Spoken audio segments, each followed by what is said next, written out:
about integers. Why? Yeah, they're negative numbers. The other word for integers is negative numbers, but you will find that there will be also positive numbers. So we prefer to use integers instead of saying negative numbers. Though I'm going to concentrate so much on negative numbers. Now, negative numbers, you already know they have this minus sign, maybe -4, -5. Yes, that's why they're called negative numbers, because they have that negative sign on them. Okay, so I know you know how to deal with this. So today's lesson, and you know the value. Basically, the value, I would say, what is -4 and 4, which one is bigger? It's obvious that this is going to be bigger. How about -4 and -5? Which one is bigger? This is bigger. Why? The more you move towards the 0, you're becoming smaller. Consider a negative number as a debt you've taken from a friend. Let's say you've borrowed $1,000 from your friend and you need to pay them. So even if you've paid maybe $500 already, you're still being demanded 500 more. So the more you go on paying, you still have a debt. So it's going to go on reducing in negatives, but it doesn't mean that you're already now off the leash. You can go and have a party that you paid someone.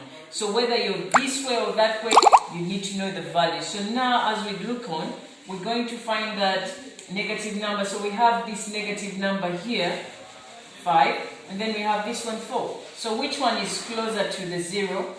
Sorry.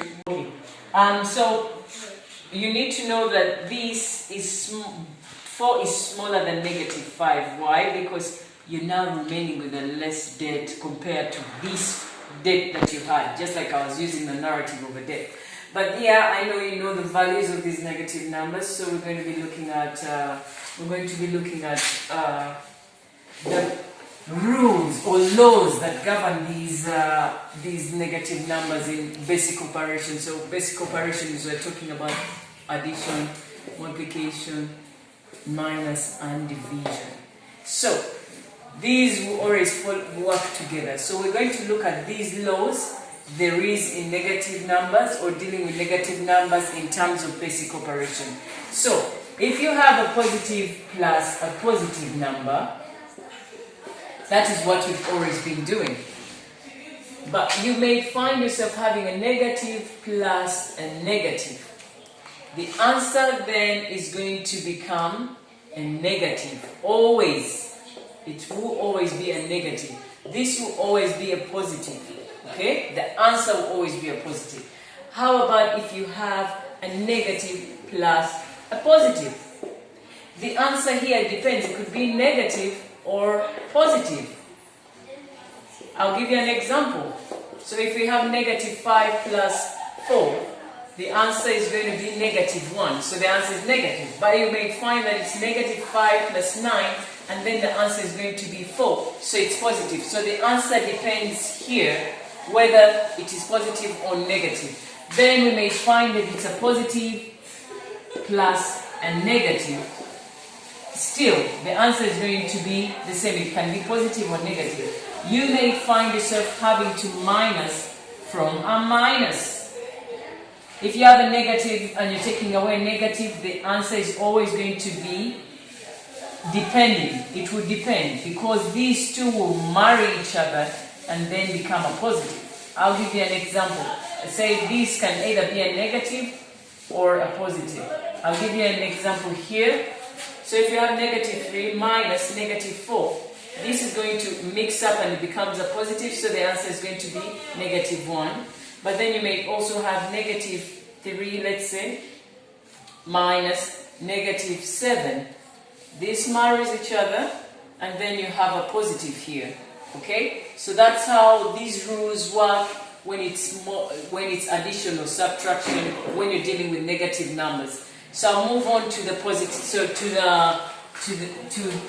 those rules, but instead in multiplication. Let me erase this part and then talk more about the multiplication rules. So if you have a positive times a positive, that's what we've always been doing in all the other grades, the normal positive. Then if you have a negative times a positive, guess what? The answer is always going to be a positive,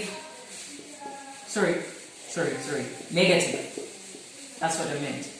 Whether the positive is at the beginning, the answer is always going to be a negative. See that? That's it. That's how it is.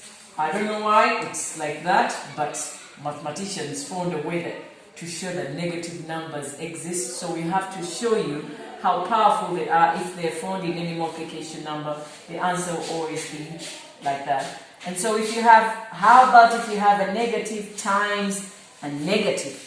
Now this negative is going to cancel out the other, and so the answer will always be a positive. Magic, right? Positive numbers negative numbers have magic. Yeah, what you see here is the same rule for division. So if you have a positive number divided by a positive number, you're always going to have a positive. And then if you have a negative divided by a positive, negative. Same if you interchange it and say positive divided by negative, the answer is going to be a negative.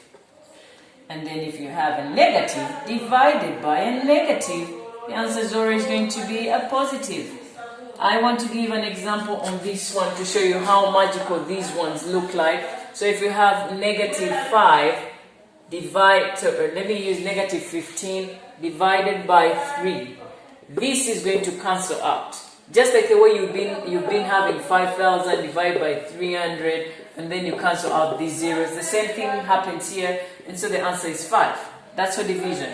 If you have multiplication, still the same thing happens. This negative cancels out the other. So that's more about the rules in regards to integers and how they behave when you're doing basic operations. Thank you. See ya next time.